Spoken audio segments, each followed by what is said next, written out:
groupe des députés Les Républicains qui pose la question de l'extension du dispositif d'activité partielle que l'on appelle communément chômage partiel aux contractuels de la fonction publique territoriale. Voilà, donc cet amendement demande la remise d'un rapport au Parlement pour présenter les conséquences budgétaires que serait susceptible d'avoir une telle mesure, parce qu'effectivement, il serait souhaitable de faire bénéficier du chômage partiel les personnes en mairie, les autres contractuels également de la fonction publique territoriale, dont l'activité est également arrêtée du fait de l'épidémie. Et je profite de cet amendement sur le chômage partiel pour reposer une question précise à laquelle je n'ai pas eu le sentiment d'avoir une réponse précise, mais peut-être l'aurai-je cet après-midi, monsieur le rapporteur.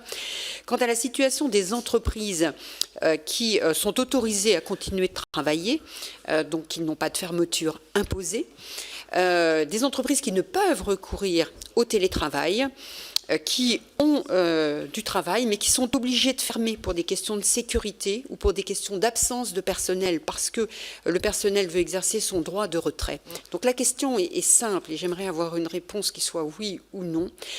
Est-ce que ces entreprises vont pouvoir prétendre aux aides mises en place pour le soutien aux entreprises, c'est-à-dire au chômage partiel? Dans le cadre de la baisse d'activité, moi je dirais oui. Oui, mais...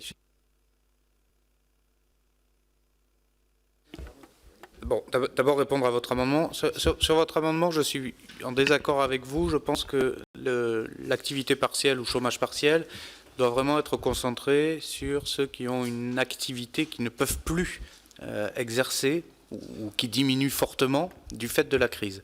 Ce n'est pas le cas pour la fonction publique territoriale. La fonction publique territoriale doit continuer à exercer ses missions de service public pendant la crise. Le chômage partiel s'adapte beaucoup mieux aux activités marchandes, par exemple, à tout ce qui va avoir des problèmes d'approvisionnement et de clientèle. Alors, je ne dis pas que ça ne peut jamais s'appliquer à la fonction publique de manière générale, mais enfin... Comme ça, là, ça ne me paraît pas pertinent d'utiliser l'activité partielle pour les contractuels en FPT parce que, à nouveau, je ne vois pas de raison de ne pas faire de continuité de service public. Au contraire, je crois qu'on a davantage besoin de continuité de service public pendant la crise. Évidemment, avec les conditions de travail sécurisées, ça va sans dire, et évidemment dans les règles collectives. Alors après, sur le sujet, on en parlait en aparté avant de cette commission, le sujet de qui peut aller travailler quand et quand est-ce que l'entreprise peut faire de l'activité partielle. Écoutez, là-dessus, ça fait plusieurs jours que c'est un débat complexe, parce qu'on est dans une situation exceptionnelle et que beaucoup de choses sont complexes. Je sais que vous le comprenez. Je ne veux pas court-circuiter ce que disent les ministres aujourd'hui qui sont déjà dans une situation où chaque phrase est bien dite avec précision. Donc je ne voudrais pas qu'il y ait de confusion. Donc je ne m'exprimerai pas sur qui va travailler quand. En revanche, moi ce que je fais sur mon territoire, c'est que j'encourage systématiquement toute entreprise, à partir du moment où elle ressent une difficulté de fonctionnement, de se renseigner sur l'éligibilité à l'activité partielle. Mieux vaut plus que moins, dans ces cas-là, l'État financera, d'accord ? Et si une entreprise pense que ses employés ne peuvent pas travailler dans des conditions normales ou ne peuvent pas télétravailler, alors à ce moment-là, il faut qu'elles activent l'activité partielle. Moi, c'est le conseil que je donne systématiquement. Après, la règle de quelle activité peut aller travailler, je sais que c'est le grand sujet du moment et c'est tout à fait normal que beaucoup de chefs d'entreprise se posent la question. Je ne veux surtout pas botter en touche, mais je me permettrai de laisser le ministre répondre là-dessus pour ne pas qu'il y ait de confusion dans nos propos respectifs. Je vous remercie, Madame Louwagie. Oui, merci Madame la Présidente, merci Monsieur le rapporteur pour vos réponses. Je voudrais simplement vous dire que nous avons un certain nombre d'agents de la fonction territoriale qui aujourd'hui n'ont plus de travail. Je pense dans ma ville de l'Aigle, la médiathèque est fermée, la piscine est fermée, l'école de musique est fermée. Voilà. Et là, nous avons effectivement des contractuels qui ne travaillent pas. Alors, je pense que nous devons avoir une réflexion par rapport à la situation de ces agents de la fonction publique. Et là, l'objet de l'amendement, c'était de demander un rapport pour avoir une réflexion. Donc, je pense que ça a tout son sens. Je vous remercie. Je vais mettre aux voix l'amendement 23 avec un avis défavorable du rapporteur qui est pour, contre. Il n'est pas adopté. Nous poursuivons avec l'amendement 17 de M. Roussel, présenté par M. Peu.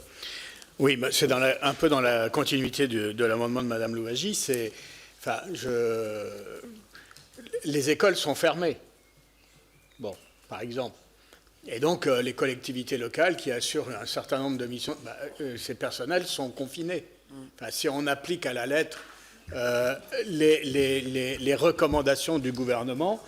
Dans beaucoup de secteurs publics, il y a des gens qui travaillent pour assurer la continuité du service public sur les services indispensables et tous les services non indispensables. C'est comme ça qu'est compris par l'ensemble des collectivités territoriales les recommandations du gouvernement. Les personnes sont en équivalent de chômage partiel. Or, parmi les grands oublis de la loi de finances rectificative, il y a les collectivités locales qui ne sont pas du tout compensées. Alors, il y a le chômage partiel de leurs salariés, d'une part, contractuel, mais aussi non contractuel, et il y a aussi une crise qui va se traduire par une augmentation des dépenses pour faire face au niveau des collectivités locales à cette crise, et une diminution des recettes, et donc une impasse financière préjudiciable. Donc on ne peut pas, avec l'article 40, demander, donc on le fait sous la forme d'un rapport, mais on ne peut pas complètement laisser de côté les collectivités locales. Merci, Monsieur Peu. Monsieur le rapporteur. Oui, vous avez raison, Monsieur Peu. Je comprends bien que c'est pour contourner l'article 40 que c'est demandé. Juste une correction. Les écoles sont fermées, oui, mais le travail ne s'est pas arrêté. Je sais que les conditions sont compliquées, exceptionnelles, qu'on demande des efforts et que rien ne peut être normal. Bien sûr.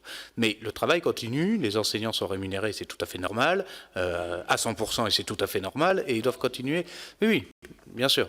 Je crois juste que c'était juste pour corriger un petit peu les écoles sont fermées, certes, mais l'instruction, elle, se poursuit d'une manière complexe, mais se poursuit.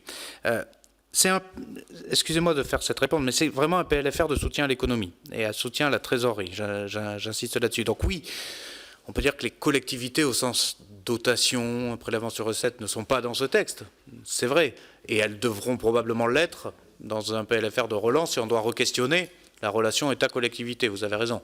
Là, dans l'urgence, ce n'est pas nécessaire.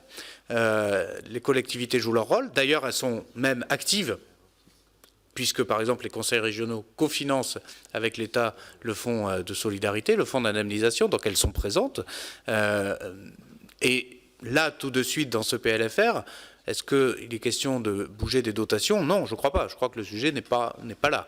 Est-ce que demain, par rapport à l'effort qui aura été demandé aux collectivités, il y aura des réflexions à avoir, peut-être autour de la contractualisation, peut-être autour des dotations globales de fonctionnement? Peut-être. À ce moment-là, il faudra faire un petit bilan de la crise et de ce que ça a coûté aux collectivités. Ça, je vous l'accorde tout à fait. Aujourd'hui, c'est trop tôt pour l'avoir, et je ne sais même pas dans quelle disposition et dans quel montant il faudrait aujourd'hui repenser le rôle État-collectivité. C'est beaucoup trop tôt, et surtout, ce n'est pas à nouveau l'objet de ce texte. Je précise juste au passage, pour conclure, que l'État prend sa part. C'est bien l'État qui dépense 15 milliards d'euros qui dégrade plutôt de 15 milliards d'euros, pour être précis, son solde budgétaire. Je vous remercie. Je vais mettre aux voix l'amendement 17, ayant reçu un avis défavorable du rapporteur. Qui est pour? Contre? Il n'est pas adopté.